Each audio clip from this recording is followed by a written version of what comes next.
चलो, shall we start? Boys and girls, are we ready? Are we ready? Yes sir, we are ready. 12th standard के बच्चों, can we start? आपकी अगर इजाजत हो तो मैं शुरू कर सकता हूँ. बोलो बच्चों, yes sir, yes sir. Okay. Isu थयू. Okay, we are ready to start. Just a minute. Okay, fine. Everything is fine. All right, everyone. Wish you all a great good morning, boys and girls. Good morning, everyone. Good morning, everyone. Okay, 1 minute.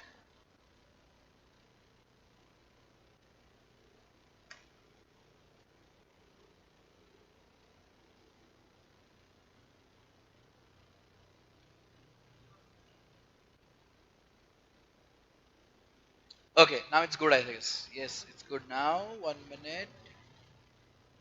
Okay.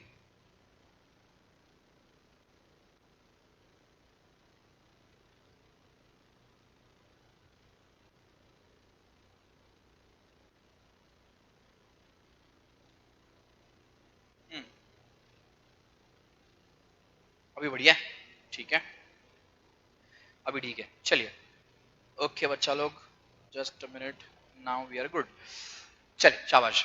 आज मैं बहुत excited हूँ. क्यों पता है आपको? चलिए, सबसे पहले तो आपको विश कर लेता हूँ. बोलो बच्चों, गुड मॉर्निंग. Good morning.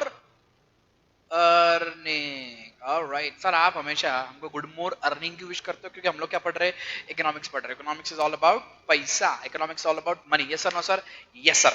ठीक है ना? चलो, तो बच्चा लोग, आज मैं बहुत एनर्जेटिक हूँ. आज मैं बहुत एकदम बिल्कुल एकदम उत्साह के साथ आया. आपको पता है क्यों? क्योंकि आज ना, आपको पता है मैंने क्या खाया? आज मैंने खाया है. पिक्चर से आपको समझ में आएगा. फॉर एग्जाम्पल मान लेते हैं, ये प्लेट है. ठीक है ना? Okay, right. यहाँ पे ये ककड़ी, यहाँ पे ये प्याज, और यहाँ पे लेट्स से ये, ठीक है. और ये यहाँ पे कटोरी है. दिस इज कटोरी लेट्स से. और यहाँ पे ये चम्मच. ओके, यहाँ पे चटनी अचार वगैरह है. So I had dal baati today. क्या खाई मैंने आज? दाल बाटी खाई. बीइंग अ मारवाड़ी, हमारे घर पे एक ना एक बार हफ्ते में तो दाल बाटी बनती है. तो आज दाल बाटी खाई है. बढ़िया, एकदम एकदम बिल्कुल जोश के साथ आए हो. और आज बहुत बेहतरीन चीज आज अपन पढ़ने वाले बच्चों. यस सर, अपन ने कौन सा चैप्टर शुरू किया था? फटाफट से बोलो. हम लोगों ने शुरू किया था चैप्टर नंबर 1, जिसका नाम है Indian economy at the eve of independence. क्या पढ़ा था हम लोगों ने? Indian economy at the evening of independence. अपन ने बहुत सारी चीजें डिस्कस कर दी. जैसे origin of British rule discuss किया था, बैटल ऑफ प्लासी.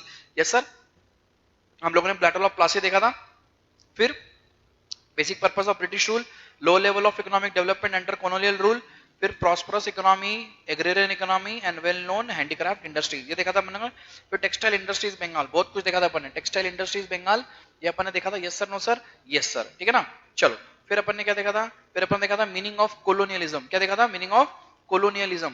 फिर अपन ने ये पूरा के पूरा ब्रिटिश एम्पायर देखा था. सबको याद होना चाहिए कि भाई कौन से कंट्रीज पे ब्रिटिशर्स ने राज किया है. तो वो सारी कंट्रीज के यहाँ पे नाम लिखे हुए हैं. और ये सारी कंट्रीज को एक मिला के कॉमनवेल्थ बोलते हैं. क्या बोलते हैं इसको? कॉमनवेल्थ. क्या बोलते हैं इनको? कॉमनवेल्थ. और इनके नाम से ही कॉमनवेल्थ गेम्स होते हैं. वही कंट्रीज खेलती है जिसके ऊपर ब्रिटिशर्स ने राज किया हुआ है. ठीक है ना? चलो, फिर अपन ने नेशनल इनकम देखा था, पर कैपिटा इनकम देखा था. पर कैपिटा इनकम का फॉर्मूला देखा था. क्या था formula? National income divided by total population. ठीक है. फिर अपन ने देखा था एग्रीकल्चरल सेक्टर. क्या देखा था?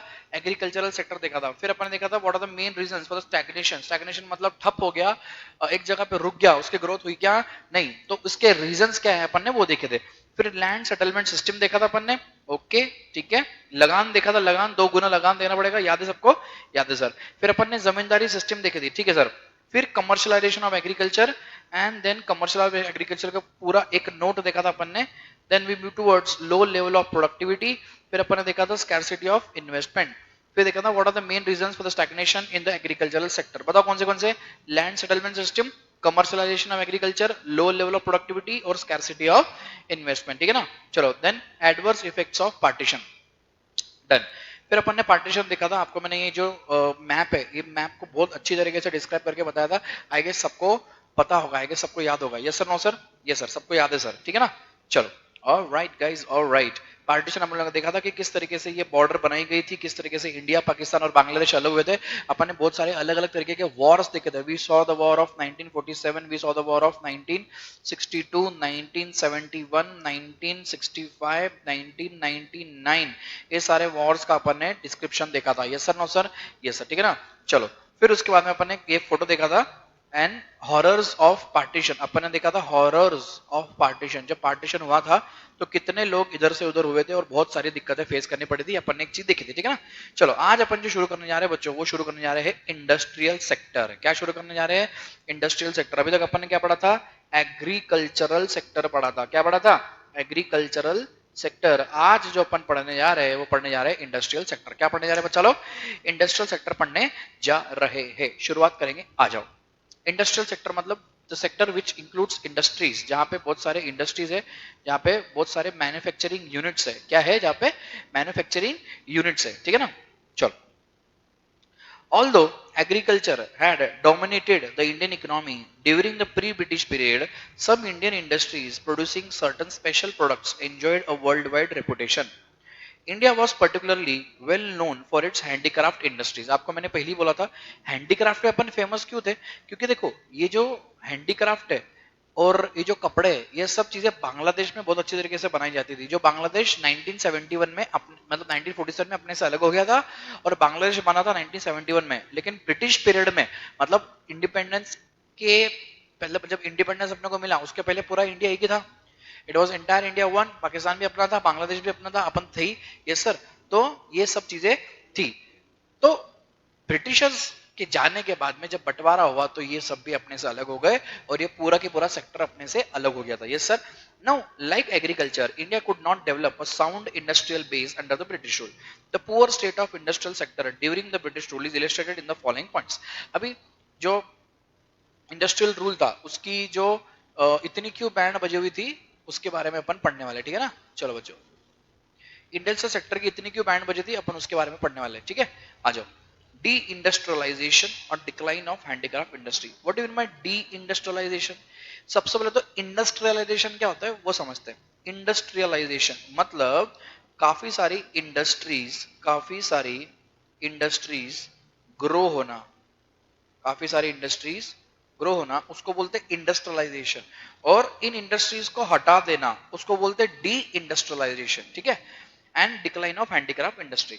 Now British government systematically destroyed Indian handicraft industries and no modern industrial base was allowed to come up.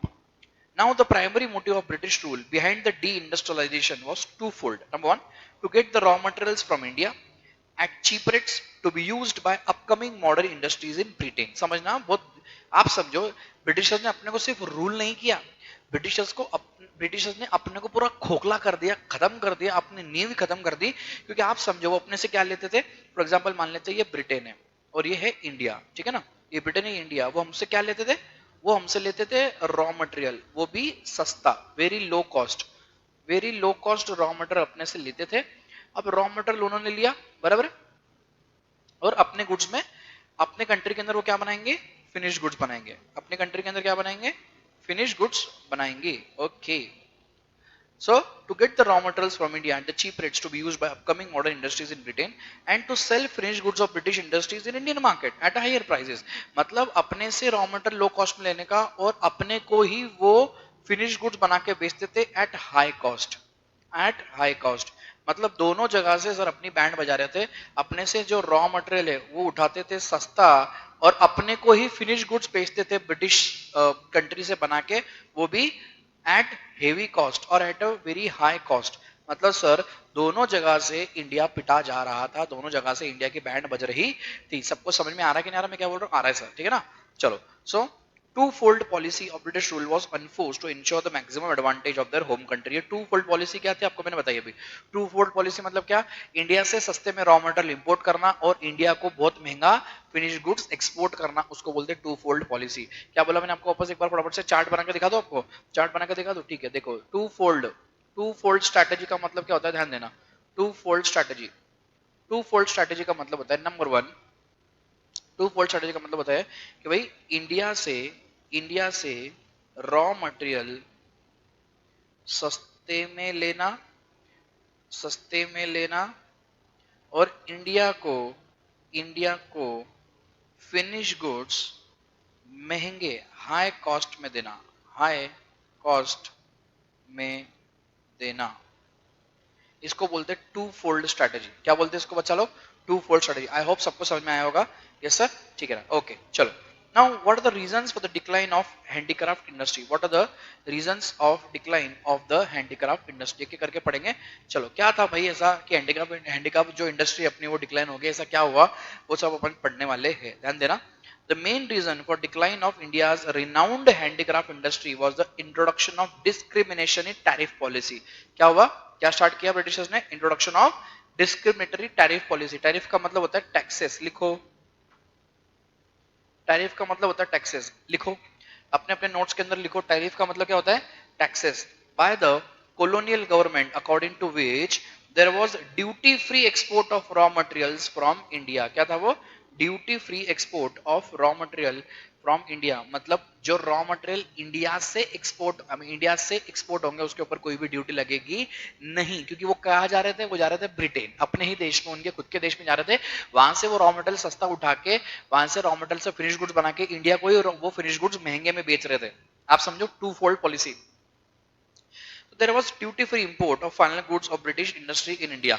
और अब देखो, सिंपल सा हिसाब है. फॉर एग्जाम्पल वापस एक बार मान लेते कि ये ब्रिटेन है और ये इंडिया है. वो लोग क्या करते थे?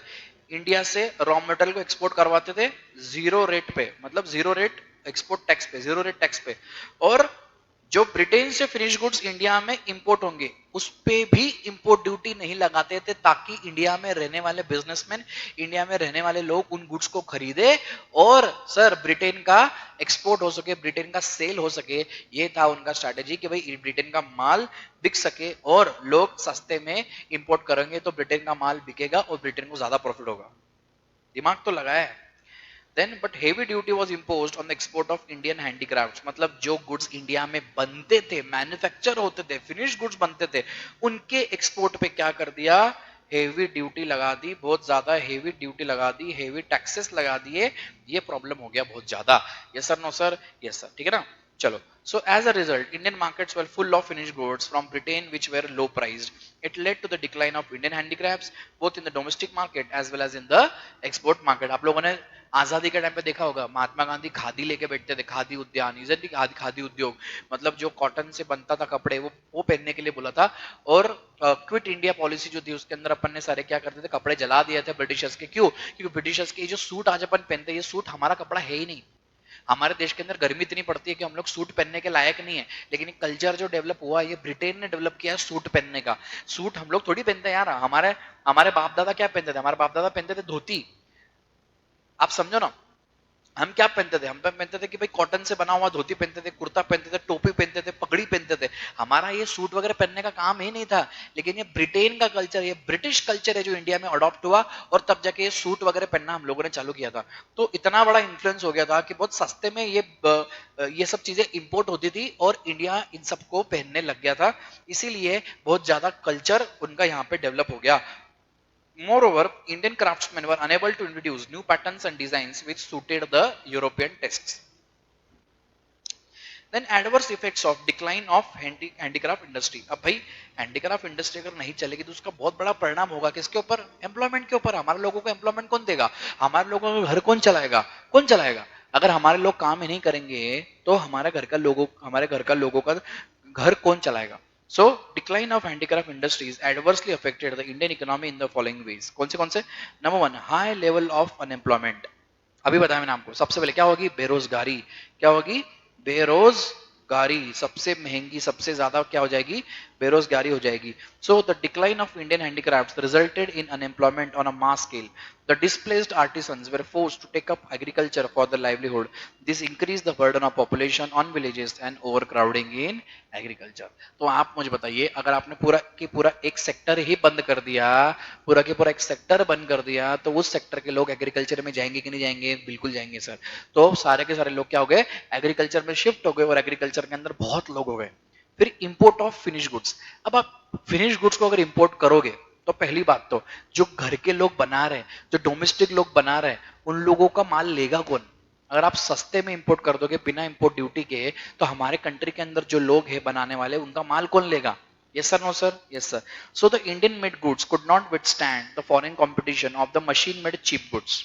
It resulted in the new demand in the Indian consumer market, which was not fulfilled through locally made goods. Rather, this demand was profitably met by increasing imports of manufactured goods from Britain. हमारे लोग जो India में बनाते थे, India के Indian goods जो बनाते थे वो हाथ से बनता था, हैंड व्यूड बनता था, और बाहर से जो गुड्स बनते थे वो सारे मशीन मेड थे, सारे मशीन मेड थे, एकदम फाइनली स्टिच वगैरह थे और सस्ते में मिलते थे, तो लोगों ने वो पहनना चालू कर दिया। ये sir. And then lack of capital goods industry, lack of capital goods industry, जहाँ पे मशीन वगैरह, कैपिटल गुड्स का मतलब होता है मशीनरी, कैपिटल गुड्स का मतलब होता है मशीनरी, ऐसे बहुत कम इंडस्ट्रीज है जहाँ पे मशीनरीज वगैरह का यूज हो रहा था। So capital goods industry refer to those industries that can produce machine tools which are in turn use to produce articles for current consumption. मशीनें जो किसी दूसरी चीज को बनाने के लिए काम करती है उनको बोलते हैं अपन capital goods. So during the British rule there was hardly any capital goods industry to promote further industrialization in India.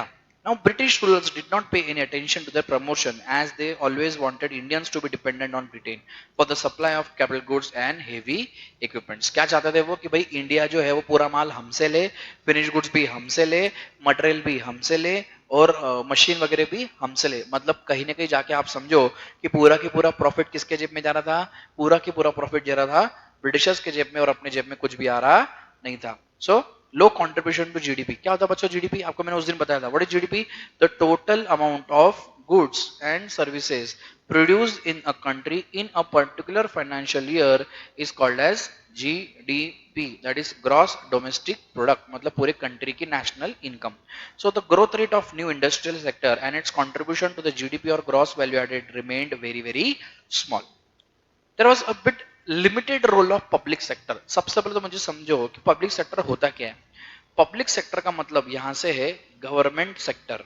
Public sector का मतलब यहां पे है गवर्नमेंट सेक्टर। बच्चा लोग आज के बाद जब भी इकोनॉमिक्स में ये वर्ड आप पढ़ोगे कि पब्लिक सेक्टर क्या होता है, तो हमेशा याद रखना पब्लिक सेक्टर का मतलब होता है गवर्नमेंट सेक्टर। मतलब आज आप देखो SBI, ICICI, Punjab national bank, bank of Baroda, bank of Maharashtra, तुम्हारा एचपीसीएल, हेल, गेल, सेल, भेल, ये सारे की सारी कंपनीज जो है ना ये पब्लिक सेक्टर कंपनीज है, मतलब गवर्नमेंट कंपनीज है। Bharat heavy electricals limited, steel authority of India limited, gas authority of India limited, heavy aeronautics India limited, Hindustan petroleum corporation limited, state bank of India, industrial credit and investment corporation of India, Punjab national bank, bank of Baroda, bank of Maharashtra, ये सारे के सारे क्या है, ये सारे के सारे गवर्नमेंट कंपनीज है, इसलिए इनको बोलते हैं पब्लिक सेक्टर। और एक सेक्टर होता है जिसका नाम है private sector. What is private sector? Private sector का मतलब होता है द कंपनीज और the institutions owned by private individuals, owned by private individuals, owned by private individuals, मतलब किसी पर्टिकुलर इंसान। एग्जाम्पल की बात करूं तो Reliance, Reliance is a private sector company which is owned by Mukesh Ambani, and SBI is a government company where 51% of the holding, 51% of the ownership is with government of India. Yes sir, no sir? Yes sir, ठीक है ना। फटाफट से आप एक बार पानी P low, मैं भी पानी पी लेता हूँ।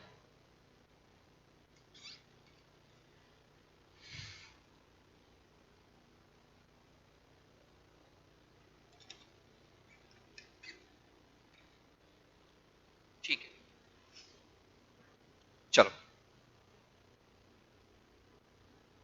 सबको आगे समझ में आ गया होगा कि what is government sector? Yes sir, सबको समझ में आया व्हाट इज गवर्नमेंट सेक्टर? हाँ सर समझ में आ गया, ठीक है। Now due to lack of public investment India could not develop. बच्चों एक second.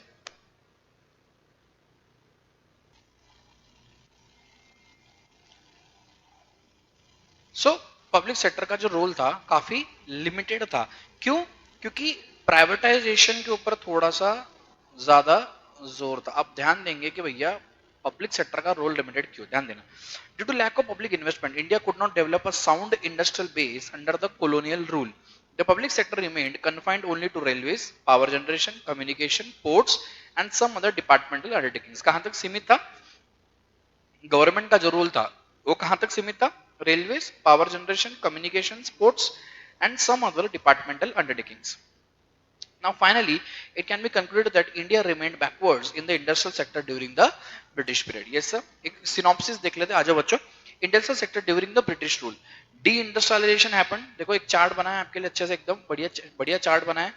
De-industrialization of handicraft industry, फिर adverse effects of handicraft industry, then lack of capital goods industry, low contribution to GDP and limited role of public sector. ठीक है ना, ये सब चीजें थी. अब कुछ चीजें जैसे modern industries operating during independence, कुछ मॉडर्न इंडस्ट्रीज थी जो इंडिपेंडेंस के वक्त चल रही थी, जैसे कि due to initiative of private sector modern industries started to emerge during the second half of 19th century. The industries established in this period were mainly confined to cotton textile and jute mills and their progress remained very slow. The cotton textile mills were mainly dominated by Indians and were located in the western parts of country, namely Maharashtra and Gujarat. Jute mills dominated by foreigners were mainly concentrated in Bengal.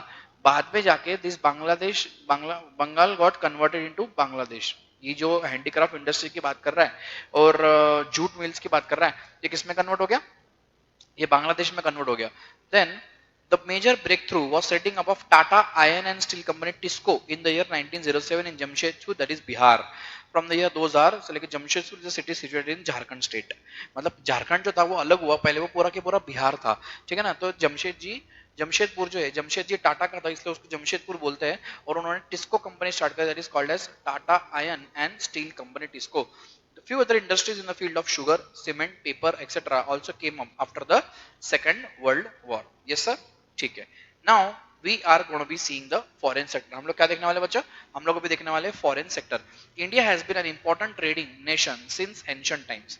आज आप देखो चंद्रगुप्त मौर्य के time पे हम लोग बहुत strong थे, हमारी इकोनॉमी बहुत स्ट्रांग थी. सबको कौटिल्य पता होगा, सबको पता है ना कौटिल्य, वो सबको पता है, चाणक्य सबको पता है. उस समय की बात कर रहा हूँ, उस समय से हम लोग बहुत स्ट्रांग थे, हमारी इकोनॉमी बहुत स्ट्रांग थी, हमारे पास बहुत सारी ऐसी चीजें थी जो पूरे वर्ल्ड के पास नहीं थी. सो however the restrictive policies adopted by the colonial government adversely affected the structure, composition and volume of India's foreign trade. The state of India's foreign trade during British rule is discussed as under. क्या बोला है? The state of India's foreign trade during British rule is discussed as under. मतलब हम लोग क्या पढ़ने वाले कि भाई ब्रिटिश रूल के अंदर इंडिया का फॉरेन ट्रेड कैसा था. ठीक है ना.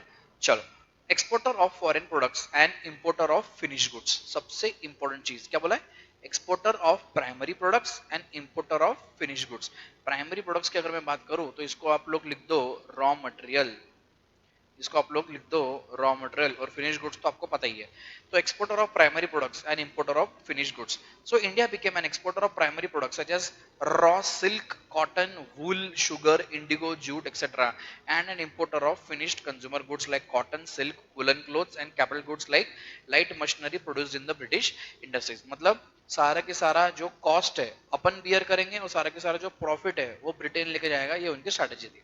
200 साल तक नोच नोच के खाया उन्होंने अपने को. इमेजिन करो 200 साल तक अगर नहीं होता, अगर हम लोग गुलाम नहीं हुए होते तो आज हमारी इकोनॉमी कहां पे होती. जस्ट सोच के देखो, सिर्फ सोच के देखो कि हमारी इकोनॉमी आज कहां होती बच्चों.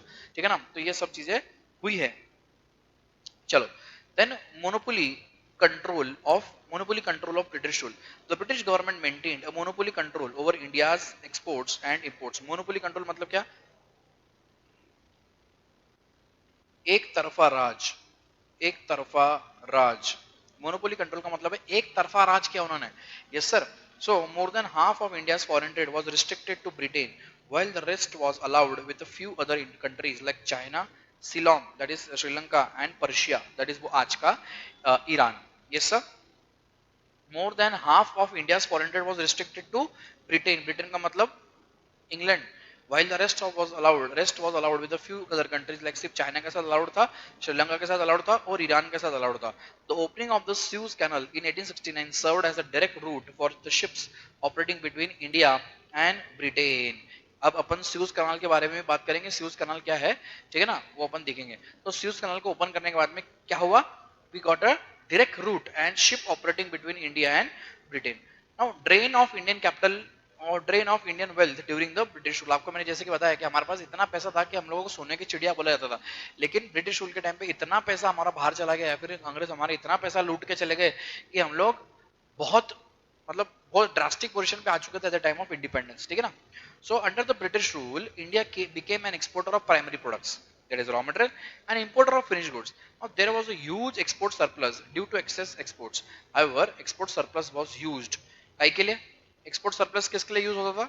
Export surplus was used number 1 to make payments for expenses incurred by an office set up by the colonial government in Britain, and also to meet expenses on war fought by the British government and to import invisible item, इन सब चीजों के लिए वो use होता था। किस क्या क्या यूज होता था? एक्सपोर्ट सरप्लस यूज हुआ करता था। किस चीज के लिए? To make payment for expenses incurred by an office setup by the colonial government in Britain, मतलब उनके ऑफिस एक्सपेंसेस बियर करने के लिए एक्सपोर्ट सरप्लस जो था वो यूज होता था, मतलब उनके ही काम के लिए फोकट का। Then to meet the expenses और war fought by the British government under world war two and to import invisible items, इन सब के लिए क्या हुआ था? एक्सपोर्ट जो सरप्लस है वो यूज हुआ करता था। अब अपन जो पढ़ने वाले trade through the Suez canal. क्या पढ़ने वाले? Trade through the Suez canal. देखना क्या है sues canal? Suez Canal is the artificial waterway running from north to south across the Isthmus of Suez in the northeastern Egypt। आपको मैं Suez Canal बताता हूँ, एक्चुअल में रियल में बताता हूँ, आ जाओ।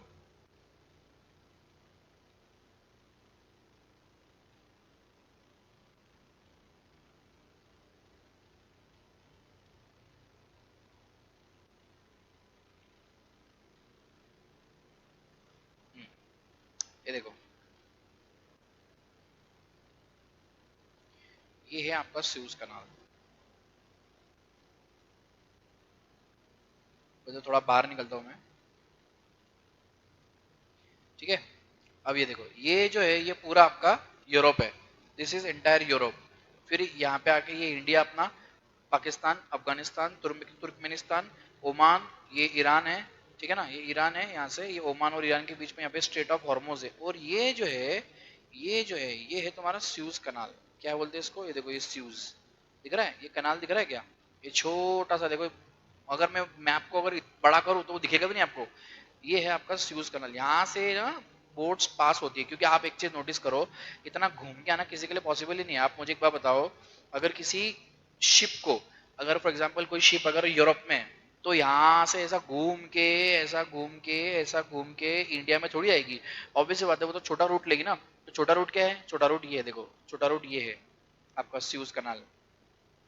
आया क्या समझ में आपको? Yes sir, this is called as your Suez canal. ये आपका मैप है जिसमें आपको मैंने स्यूज कनाल बताया। सबको समझ में आया कि बच्चों? Yes, this is gulf of Suez and this is your canal, this is Suez canal. इतना छोटा सा लेन है, आप देखो। और ये आपका है, ये देखो पोर्ट तौफीक, और ये आपका जो है Suez canal. Clear? Yes sir, gulf of Suez दिख रहा है आपको? This is your gulf of Suez. Okay, और अपन कहाँ बैठे? अपन कहाँ बैठे? फटाफट से बताओ, अपन कहाँ बैठे? अपन बैठे यहाँ पे। अपन बैठे यहाँ पे, यहाँ पे, ये यहाँ पे दूल्हे, अमरनेर, चोपड़ा, ये जलगांव। अपन बैठे यहाँ पे। क्या बात है सर, कितना करोगे? ठीक है ना, और बताओ आपको कहाँ पे बैठे अपन? अपन बैठे ये ख्वाजा मियाँ। Okay okay okay okay okay okay okay. हम्म, ठीक है, तो यही कहीं है अपन, यहाँ पे ही है, ठीक है। सो कुल मिला के बात ये है कि आपका स्यूज कनाल, स्यूज कनाल ने कैसे हेल्प किया था आइए देखते हैं। It reduce the cost, obviously बात है, बहुत बड़ा सर्कल लेके जाओगे, बहुत बड़ा घूम के जाओगे तो आपको क्या करोगे, क्या होगा? घूम के जाओगे तो आपको बहुत ज्यादा कॉस्ट इंकर करना पड़ेगा। घूम के जाओगे तो आपको क्या करना पड़ेगा बच्चों? कॉस्ट इंकर करना पड़ेगा। So the opening of Suez canal in 1869 reduced the cost of transportation and made access to the Indian market easier. Then direct trade route. The canal provided a direct trade route for the ships operating between Britain and India and avoided the need to sail around Africa। मतलब ये देखो, अब ये जो है ये एक छोटा सा रूट है। अब यहाँ से आना या यहाँ से आना कितना फर्क है? बहुत फर्क है सर। यहाँ से घूम के आएंगे तो पैसा भी ज्यादा लगेगा। आप सोचो ना, कहाँ 7,200 किलोमीटर और कहाँ 12,300 किलोमीटर, मतलब लगभग डबल का फर्क हो गया, लगभग 80% तो फर्क हो ही गया।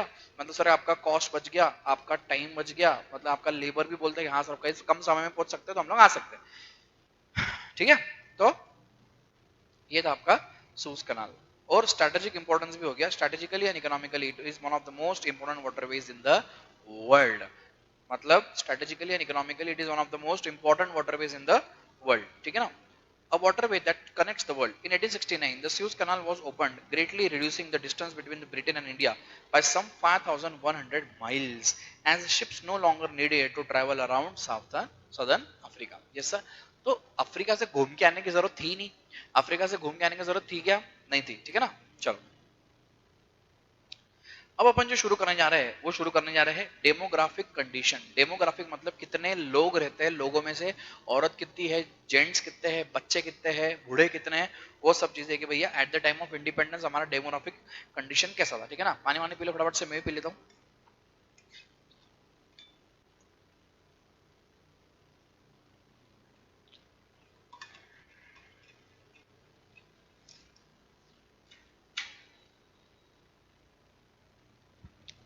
ठीक है, चलो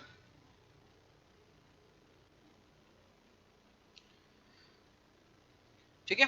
तो एक काम करते हैं, आगे का जो है ये जो डेमोग्राफिक कंडीशन है अपन कर लेंगे। आप मुझे फटाफट से बताओ अपन ने क्या पढ़ा आज। आज अपन फटाफट से बताओ अपन ने क्या पढ़ा। एक बार आपको मैं रिवाइज करा देता हूँ कि आज अपन ने क्या पढ़ा, ध्यान देना बच्चों।